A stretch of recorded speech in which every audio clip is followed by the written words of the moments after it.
Kwa hiyo wanaotaka pesa wapite upande wa huko. Wanaotaka elimu na kuipinga pesa mbakini hapo hapo.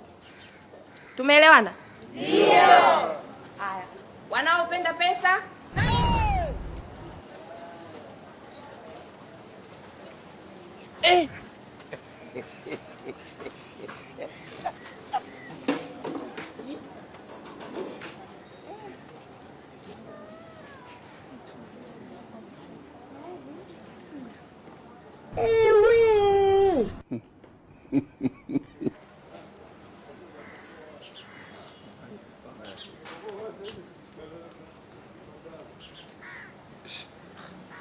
Vanilla na bleach lako. Wewe uko huko tu. Ina maana wewe hupendi pesa. Unapojifanya eti mtu wa elimu, njoo huku.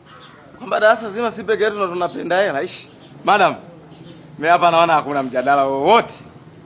Sikao tupewe hiyo la yetu sisi tuondoke. Maana sisi peke yetu tupo Ngadu wa nani na mimi tukagawane hata mbele kwa mbele sawa.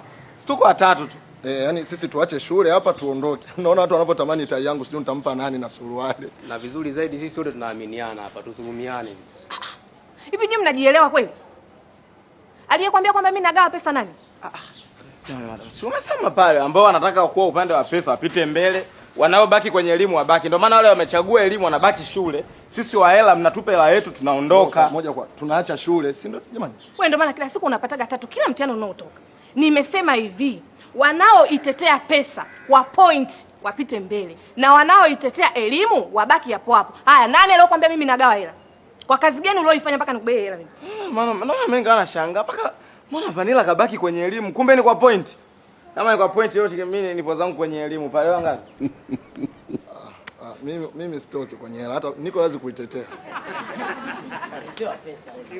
Madam, money is everything. Pesa ndio kila kitu. Hata mwalimu mwenyewe unafundisha kwa sababu ya hela. Na hao wanasoma ili waje wapate hela. Sasa ukisema tu kwamba bila hela unafikiri kuna mtu amekuja kusoma hapa akitoka hapa akaitafuta elimu ndio itamlisha. Yaani hela ndio kila kitu. Haya hawa wakisoma wakitoka hapa wanaenda kutafuta nini? Sio wanaenda kutafuta hela. Kwa mimi bado nitabakia tu kwenye hela. Hela ndio kila kitu. Wanani amechapa point hapa hivi nimeona ni lori. I'm back mama. Tupe tu hizo hela mara.